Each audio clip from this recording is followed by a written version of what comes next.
Hey everyone, I'm very excited to be here with you today. And today I'm going to be go ahead and sharing the second. So today I'm going to be sharing with you in this live stream how you can deploy your AI applications with Plumer. I'm quite happy to be going with you through some code snippets and code examples for what you can do and how you can get started with Plumer Cloud today. So I'm going to be talking a little bit about our pricing model and how you can get started with us. And also I'm going to be talking about how you can build some of these AI applications yourself. So I'm going to go ahead and get started. Um, Okay, so in here I have the um, Plumer Cloud platform, which allows me to manage some of my applications. Um, in terms of our pricing options, so we're currently offering a community option, which allows you to have two concurrent apps with some limitations in terms of the CPU usage and the memory that you have allocated per application. Through our CLI, you can deploy from GitHub, GitLab, or Bitbucket. We also offer Slack support. And so just one thing to keep in mind with the community, we do make sure that our idle apps are stopped. So if there's an application that you'd like to have running on the regular, it is recommended that you please switch either to professional or enterprise. For professional, we're starting these at 10 a month, where you can have up to 10 applications running at the same time. We have a little bit more CPU and memory allocation per application, and then also you have access to on-demand GPU usage. We also support the use of custom domains, password protection, as well as Slack support. So I'm going to share with you what it looks like when I am on the Plumer Cloud platform. So for instance, in this case, I have these 4 applications. I can monitor that they're running. I can go ahead and take a look at their Docker logs. And then from here, the other thing I can do is I can go ahead and view the application. So I'll just do a full screen. There we go. So here is an overview of our documentation and how you can get started with us. As before, it's fairly easy to create a free account. So all we need to do is, go to the platform sign up page, which is platform.plumer.io. You'll be prompted to enter your email address. You'll receive an email confirmation, and then you can sign in. For deploying an app with Plumer Cloud, we currently support 2 options. So we have the option of creating a new application through our user interface, where you can choose to create a project or update an existing project. And currently we provide native support for Voila applications if you have a Jupyter Notebook that you'd like to deploy Dockerized applications, where here really the sky is the limit in terms of what type of application you develop. Panel, we've added support for Shiny applications, Streamlit, and Solara. If you want to use the user interface, you could go ahead and upload your files through a .zip folder, or if you have a Jupyter Notebook. And then if you have some environment variables, you would add them. You can then choose the number of CPU use that you need, the amount of RAM that you're seeking to get, and then whether you want to use GPUs or not. And then we can enable password protection for our application. So I'm going to be sharing with you what it looks like to navigate my applications. So in this case, if I go over to my account, I can see here, every time I deploy an application, I will get a log for whether the application worked or not. If everything goes well, I'll get through the process of having in this case, it was a Docker application, so it'll finish, it'll deploy it, it'll add some web service, and then it'll say that the traffic is active. In terms of, couple applications that I can showcase with you today. So this is an example of a fast API application that was deployed on Plumer Cloud. In this case, I can try out the application. This particular application is an LLM-based API that has a focus on helping you answer questions about orders. So think about this as being a customer support chatbot.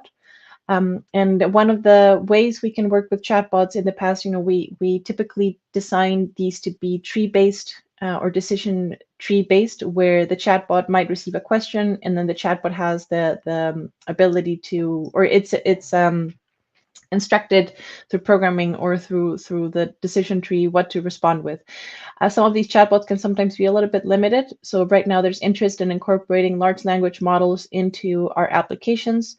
So this is an example of a large language model based application where I have built a pipeline that is connected to some tabular data, and the goal of the chatbot is to answer questions about it. In this case, and I'll get a chance to go more in depth in some of our open source applications, how you can build something like this. Essentially, I can go ahead in here and ask a question. For example, what is the total cost of this order? Oh, I can go ahead and submit my query.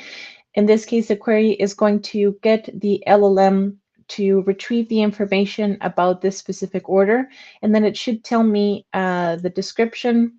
It should tell me the total cost by taking the quantity of the items multiplied by the unit price associated with a specific invoice number. So in this case, once the application or the LLM retrieves the information, it'll return a response. Other types of applications that I can develop, again, this is based in terms of whether you choose to build with an API in mind, or if you want to have something a little bit more interactive. Okay, so here it is. So the chatbot has answered, the total cost for the order with this invoice number. It's calculated as follows. So it goes ahead and tells me the items, which in this case I can confirm are, the hanging heart tea light holder, the white metal lantern, the cream cupid hearts, the knitted union flag, and the red woolly hoodie hoodie white heart. So in here, the LLM provides its reasoning for the item. It tells me how many items were purchased, and it tells me the price. So it calculates the total for that specific item. And then it sort of repeats a process, in this case, of identifying the items that were identified for that invoice number. And then it takes into account the unit price and how many were purchased. And then at the end, it tells me the total cost for that specific order. So I'll get a chance to go into depth in terms of what it looks like to build this application, and what are some of the key components that you need to build something like this and then deploy it on Plumer Cloud. So I'll show two more examples for types of applications you can deploy. So in this case, this is something like an API where I could either, try it out through the documentation, or I could make a curl command directly against the Plumer URL. In this case, I could make a post request against Plumer through the domain that I have. If you redirect it to your custom name, you would just make it to that custom domain, and then you can pass the query, and then you should receive this as a response. So this kind of application can then be used or incorporated into a JavaScript or React-based website with a UI if you have like a nice website. Other types of applications that we can develop that are AI-based. So this right here is we called it a personalized planner. What it's doing behind the scenes is we have an LLM and we have a SERPer API key. And the LLM and the SERPer API key are going to receive information on my weight, my height, my gender, my body type, activity level, whether I am active or sedentary, and what my fitness goal is. And then it's going to go ahead and search on the internet possible strategies I can take. So let's just say, for the purpose of this, let's try this out. I am a mesomorph, I am moderately active, and I want to gain muscle. So once I hit submit, the LLM is going to go and take this information, and then it's going to go ahead and retrieve from the internet appropriate or potentially suggested plans I can try out. So in this case, the LLM has two tasks. It has to go and suggest what is a diet plan that I can follow, and then it can also suggest a workout plan for me. So in this case, it tells me what a good diet and nutrition plan for someone with these characteristics is like. And then it also tells me where it got it from. So if I want to go ahead and read some more information, I can retrieve the information from the links. And then similar for the personalized workout plan, I can sort of go ahead and read about it. This application was built using Solera. So I'll get a chance to talk a little bit about how this is built as well when I go through our the open source part of this of this um, live stream. And then, just an example of a different type of AI-based application you can build. So another one, just to show you a little bit of variety. So again, this one is also built with Solera, which is a framework for building reactive applications. This particular application is an application that gets an LLM to determine your personality type. And in this case, we sort of wanted to compare whether the LLM would be able to get the same results as a deterministic approach. So I have 24 questions. I'm just going to answer them yes, no, randomly. More for the purpose of showcasing the application itself, not so much to showcase my personality. So I'll hit submit. In this case, the application calculates the personality type through either a deterministic and an LLM-based approach. Deterministic is usually within, a split second. LLM generation is still a little bit on the slower end. So you notice that for my API, it was a little slower. For the web search, it was faster, but then for this took a bit longer. And then in here, I sort of have, the response. So according to my deterministic approach, my personality type was ENFJ. The LLM determined it was ESTJ. So, and then it tells you why it thinks it was an ESTJ. And it can also tell you, a little bit about the personality. So I can either regenerate the results or I can reset the quiz. Okay, so these are just some sample applications that you can't build using Python and deploy on Plumer. So now I'm going to share with you how these applications are built, and more importantly, how you can deploy them on our platform through different options. So I'm going to go ahead and get started. Probably the easiest one to talk about is going to be this personalized planner. And I'm going to go ahead and head over to github.com, plumer/doc.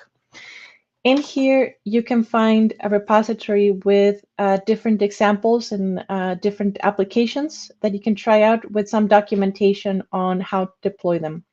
So for example, I'm going to go ahead and go over to examples. I'm going to go ahead and go to Docker.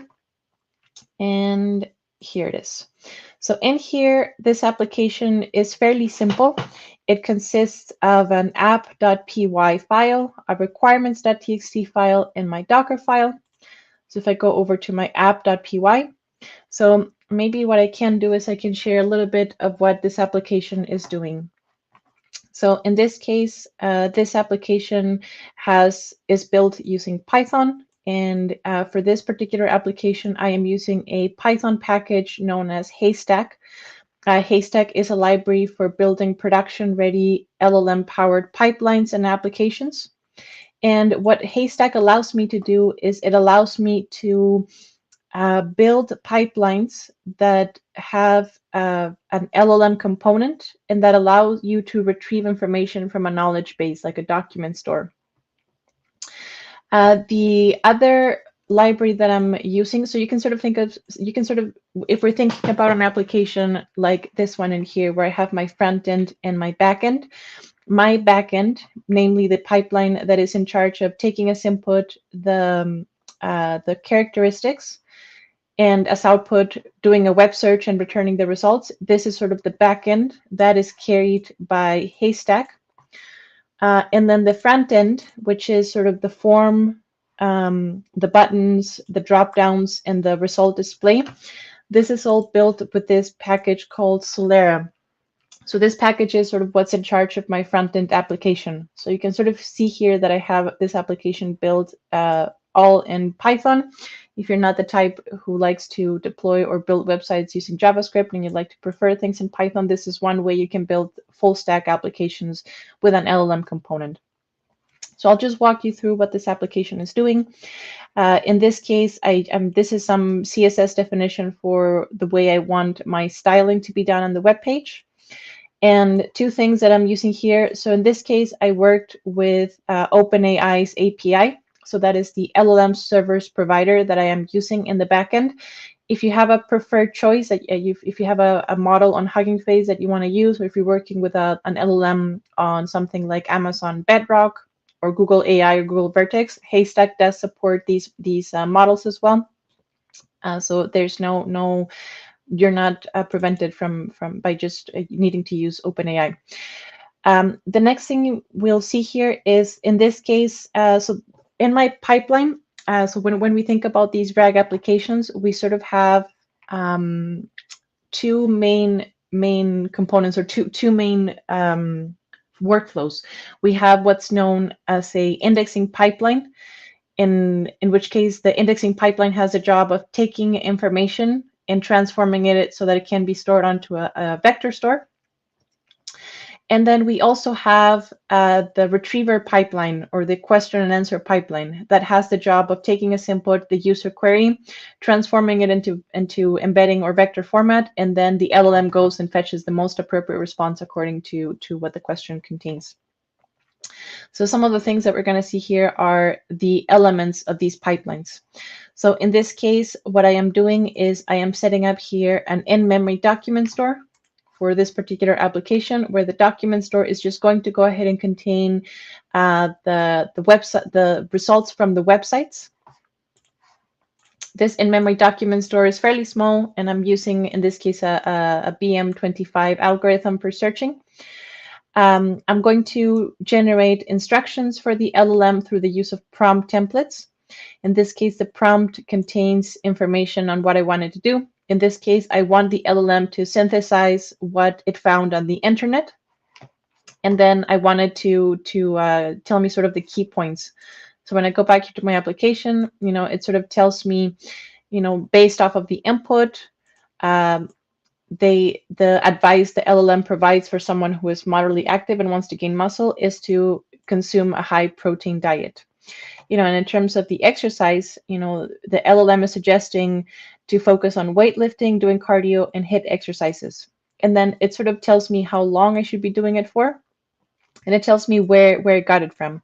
So this prompt template in here is sort of saying, well, you're going to have something like 5 links retrieved from the internet, and your job is going to be to synthesize the information from the internet and then tell me what you found. So that is the instruction that is given to the LLM. I can set up my retriever. In this case, the retriever is going to contain as input the document store, and I'm only asking for the top 5 results. I can initialize my prompt node. So this is going to be one of the components necessary for telling the pipeline what model I'm going to be working with. So in this case, I chose to work with OpenAI. And then I am going to go ahead and pass my prompt in here. So in this case, the prompt node contains as input the model name and the instruction for the LLM. I can connect my pipeline.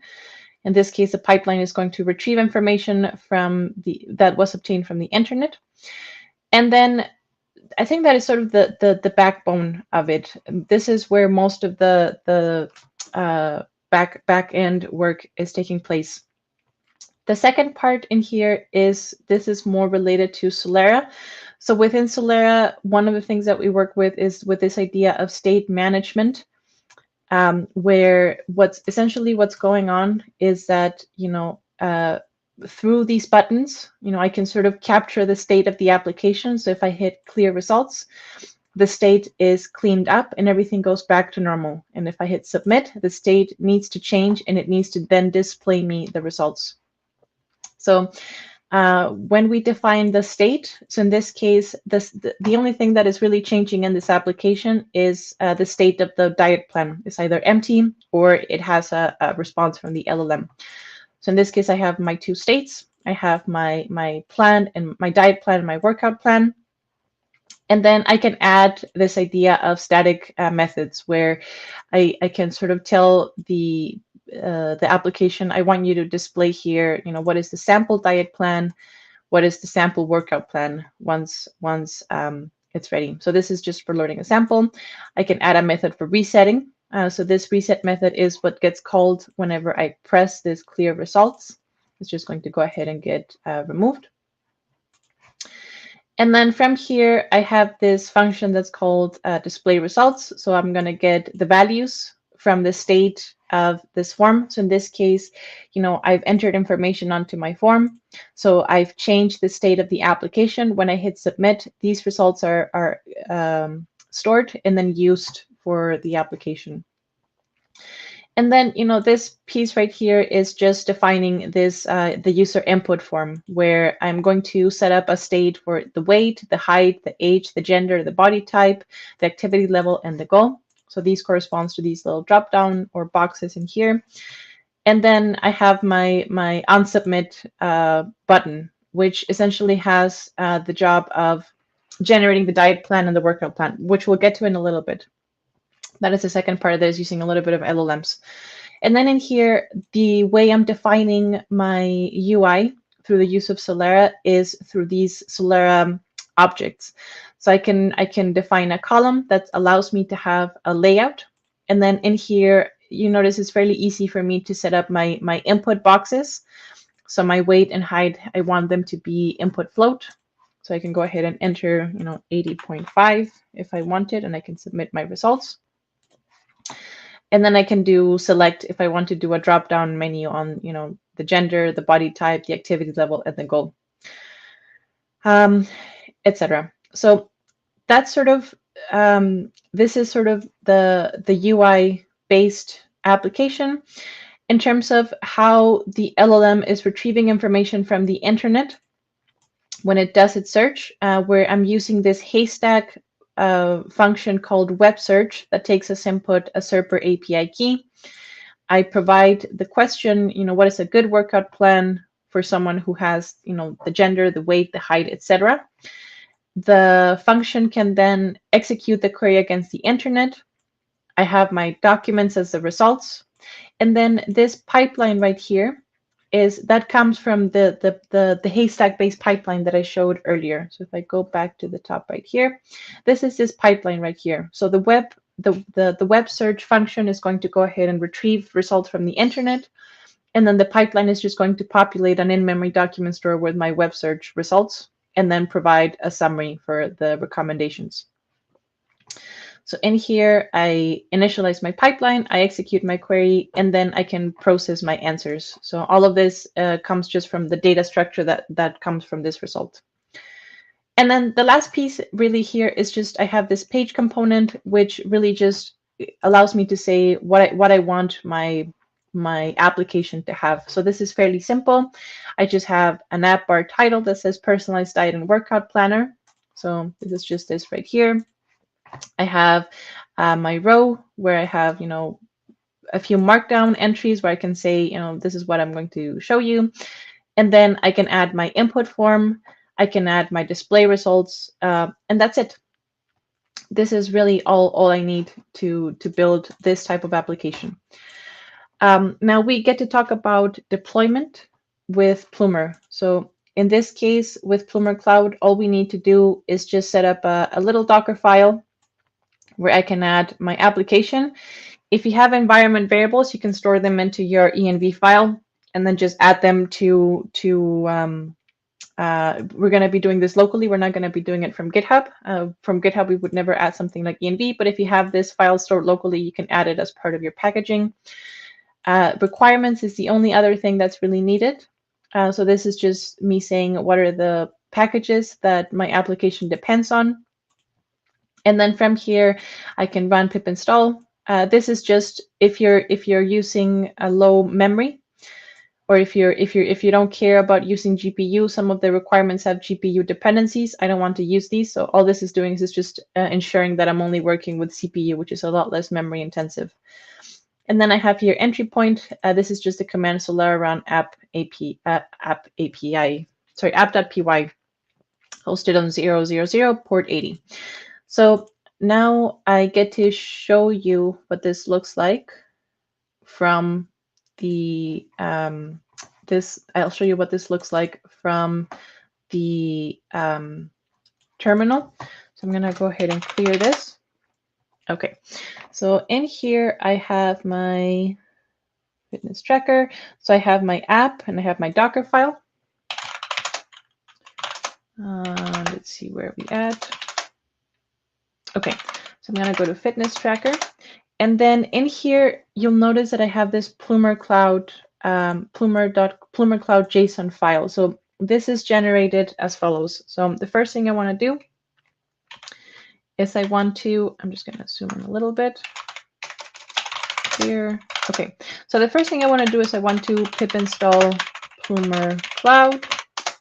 By this time, this assumes that we have gone to Plumer Cloud and created an account. Then we can say Plumer Cloud. So let's just say, so in here, the options I have are init. So this allows me to initialize a cloud project. I can initialize my key. So if I go back here and I go here and I go to my account, I have my API key right here. I showed it to you. I can always, I'll delete it after this call. So I would add this. So maybe let's just do this right now. So let's just do Plumer Cloud key. And then I can paste my key. And now I have connected my local computer or my local instance to my cloud-based account. I can then say Plumer Cloud init. So in this case, I've already initialized this particular project to Shrillfire 89994, which is the same thing that corresponds to my, this is my ID. If you wanted to redeploy it again, so I'm just going to go ahead and force it. So let's just say, yeah, so this one is already existing. So if I was doing this for the first time, I would say Plumer Cloud init. It would ask me the type of application. In this case, I chose to go for a Docker application. Once I have that, I can run Plumer Cloud deploy. And what that's going to do is it's going to create a .zip, and it's going to show me that the deployment process has started, and I can go check out the status. So if I go back here, I'm just going to go applications. So I now see that this one is now building the Docker container.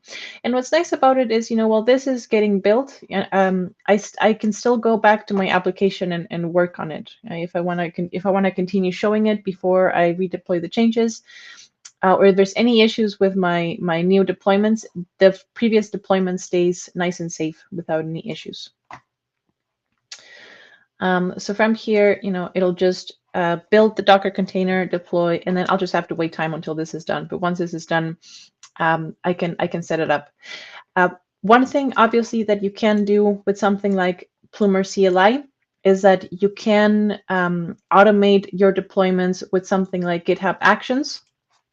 So if you wanted to go to GitHub and deploy something on a regular basis, we can set up a GitHub action that deploys, let's say, every time your code gets merged to main.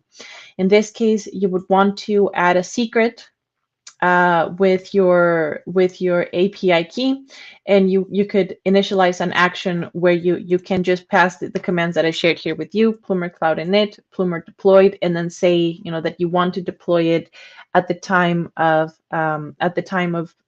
the code getting merged to the main branch. Okay, so let's go through a second example. So I showed you an example of an application that had a UI component to it with the use of Solara.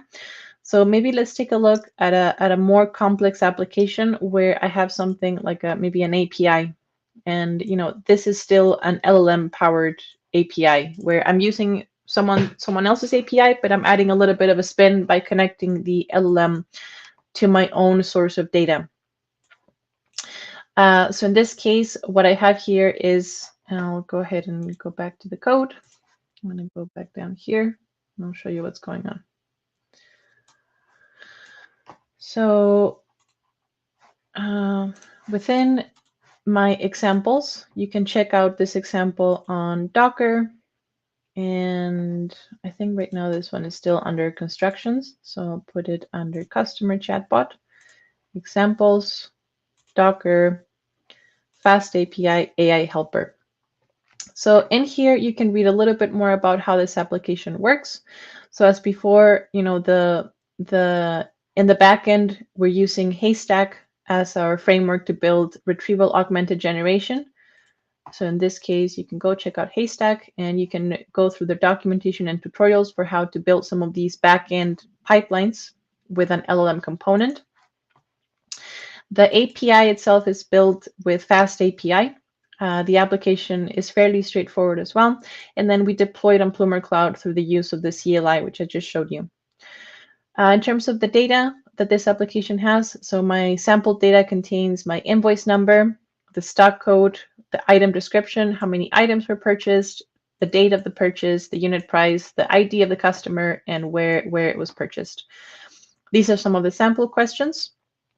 And then this particular application has a pipeline helper. So this is where the backend exists, and I'll go through it with you in a bit. I have the application. So this right here contains the API itself. So I have my backend, which is in charge of reading the table and giving the LLM an instruction for how to read the table and how to answer questions about the table. And then app.py is sort of this, the API design, the methods that I have for it, etc. The Docker file is just a file that has, the instructions for building the image in my requirements.txt.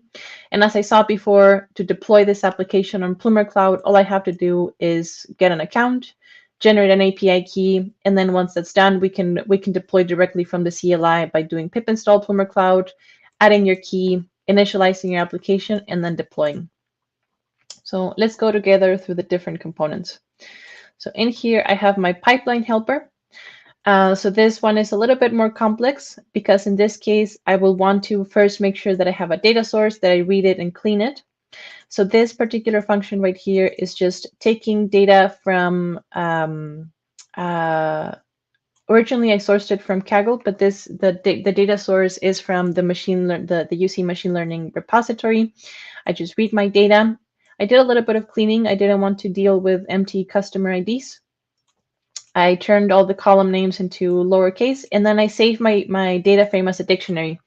The use of dictionaries is going to be important when we build with Haystack pipelines because, I think there's a very, very heavy focus on interacting with nested dictionaries and JSON objects. So we're going to be assuming that instead of working with data frames for this example, we're going to be working with dictionaries or nested dictionaries.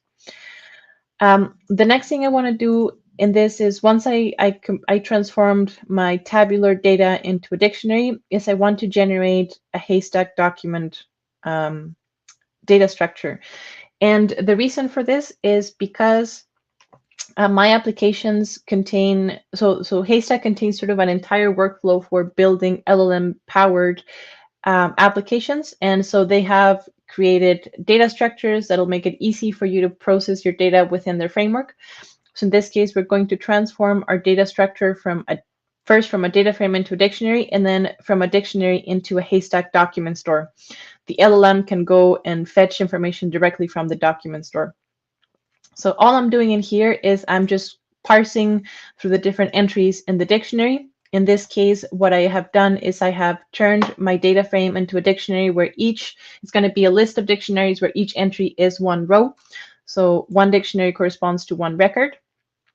So to create the Haystack document object, all I have to do is iterate through the dictionary. And in this case, the key parts of the document object are the content, the ID, and the metadata.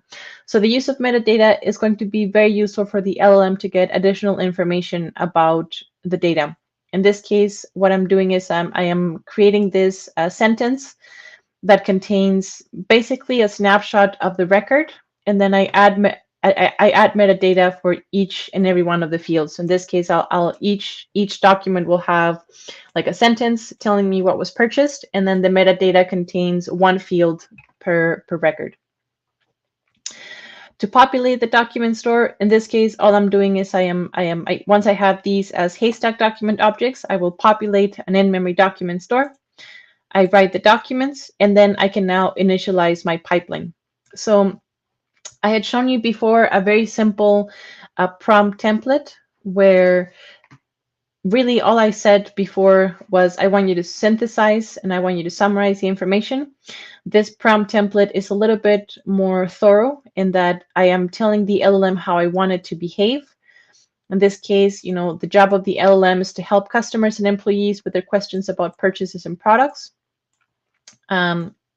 They are going to be told that they'll have information provided to them through the use of documents, and we sort of tell it what questions it is authorized or permitted to answer. So it can answer questions about the order. If the user doesn't provide the order number, the LLM will reply and say, please give me your invoice number. If the user is asking about a specific product, the LLM will ask the user for the stock code, etc. We're asking the LLM to reason as well. We're asking the LLM to use the information in the document or in the data to reason. In this case, if the LLM is asked for the total price of a purchase, the LLM should fetch all the items relevant to an invoice number, and it should add the total price. So it should take into account the unit price of that order or that item, and then multiply it times the number of items that were purchased, and then add that price to the total cost of any other items that were obtained. The same for the total number of items. And then if the user asks something that has nothing to do with the orders, or if the LM cannot answer it, it can respond with answer is unknown. And here's where we sort of give what the context is. So in this case, I am using Jinja templates, where I am iterating through the information in my document. In this case, the purchase information is doc.content. So if we go back to when I defined my document object, this would be corresponding to this content tag. And then doc.meta just refers to me accessing the information in the metadata dictionary. So in this case, I give it information on the purchase, and then has access to the invoice number, the stock code, etc. The user will provide a question, and then the LLM has the job of providing an answer. And then in here, I can define my pipeline. So the pipeline will take as input this template or this instruction. I'm going to retrieve using an in-memory beat M25 retriever. I initialize my LLM. In this case, I'm going to be working with the OpenAI or GPT generator, and then I can initialize a pipeline. Now, you might notice that there's some differences between the way this pipeline was defined and the first pipeline I'll show you is defined. Currently, this is being built with Haystack 2.0 beta, which is an upgrade to their existing functionality. So in this case, we're working with some of their newer developments. If you're curious to learn more about how this is built, you can check out the documentation by going to 2.0 beta. If I go here, I can go 2.0 beta, and so you can sort of start to learn more about how to build these LLM-based pipelines with them. So all I'm doing here is I am connecting the retriever, my prompt, and my LLM, so that the LLM, when it receives a question, it retrieves the appropriate information from the documents, and then it generates an answer based off of that information. So this is just my backend. For the API itself, so in this case, this is just a brief description of what it does. I'm going to be using my pipeline helper. And then in here is this is the entire application. So I am just initializing my fast API instance. I defined a couple models. In this case, the pipeline or the API is going to take as input a question in natural language and is in string format, and then it's going to return an answer in natural language. So I just encoded it as a string.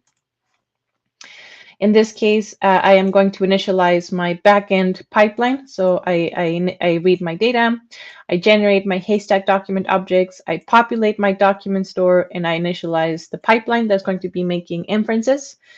And then I added two methods to my API. I have this just the root one that just says, hey, this is just an AI-based API for answering sales query information. And then I have a post method that is just going to be using my prediction pipeline and will just take as input a question from the user. So that's just the application itself. The only thing is, my requirements. I'm working with Haystack AI in this case. I have Fast API. I have transformers, accelerate, bits and bytes, sentence transformers. I think this is if we wanted to change the retriever to something that is using embedding models. Python.env for managing credentials, Uvicorn for my API application, and the last thing is my Docker file. So in this case, I'm copying my application file, in this case, my 2 Python scripts. I copy the data. Again, you're not going to find it here. I downloaded it from the Kaggle data source, but these 2 files would be found locally. I have my requirements. I run the installation of the requirements, and then this is sort of my entry point. So if I go over here, so in here, let's just go ahead and navigate. I navigate to Fast API AI helper. So right now on my terminal, I find myself where I have my app.py. So let's just go Fast API AI helper. So I'm right here. I have my app API that I just showed you, my pipeline helper. This plumbercloud.json was initialized when I ran Plumer Cloud init. So in here, all I would need to do is Plumer Cloud init. Now it's going to tell me that it already exists. So you would only have to do this once when you want to initialize the application. This will generate the Plumer Cloud JSON file, and then from here I can run Plumer Cloud deploy, and then it'll just compress everything automatically. It'll say whether it was successful or not, and then it'll tell me, okay, deploying project with the ID, and I can go and track the status. So if I go visit this URL, I'll just see the progress of my application. So it's now building my Docker container. Okay, so I'll just do a recap from here. So you can find more information about Plumer Cloud through Plumer.io. If you visit pricing, as I mentioned, we have a community option, which is free. With this one, you can have 2 apps running at the same time. You can have 2 CPUs per app. There's 4 gigabytes of memory per app. And, Plumer Cloud allows you to deploy from the CLI through the Plumer Cloud Python package that I just showed you. So you can deploy either from your terminal. You can also create a GitHub action to automatically deploy to the cloud. We provide support. The only thing is, if you want your app to keep on running, you might want to look at something like Professional through the community app. Anytime you deploy an app, if it's not active for a few hours, we'll stop it. And at that point, if somebody wants to go and visit your app, they'll get a 505. It doesn't exist. So if you're wanting to keep your application hosted and running 24/7 for anyone to come and access it, then at that point, we recommend that you move forward with Professional. This gives you 10 more applications that you can run. It gives you more CPU and memory per application. We also support the use of custom domains if you want to redirect them to something other than something like, Shrillfire 8994 Plumer app. So if you have your own custom domains, we support that. If you have some password protection for your app, we also support that through Professional. And then if you want something a little bit more complex, that you can talk to us, the enterprise model. Again, if you visit us, if you visit this repository right here, so this would be github.com/plumer/doc. You can find a bunch of different examples for applications that you can build through native support like Voila, Streamlit, Solara. In this case, you can use the user interface for deploying these. Or if you want to do something a little bit more complicated or a little bit more custom to your needs, you can go check out our Docker examples, where you can see examples of Chainlit applications, Solara applications with a RAG component or with an LLM component. And, you can just sort of come here and check out these examples. From here, you can also visit our documentation on how to deploy on Plumer Cloud. We have user guides for how to interact with the command line interface, how to deploy your applications from GitHub, how to manage things like environment variables. In this case, if you have not just your Plumer key, but you have other variables that you want to handle, we can also help you manage these. And then, yeah, we just provide information on different how to deploy like sample Docker files you can use for your different apps. If you want to deploy something like Flask or Streamlit or Panel or Gradio apps, we do have some examples that you can use to get you started. All right, so this would be it from me from today. So thank you so much for joining this live session today, and I hope this was informative. Thank you, everyone. Bye-bye.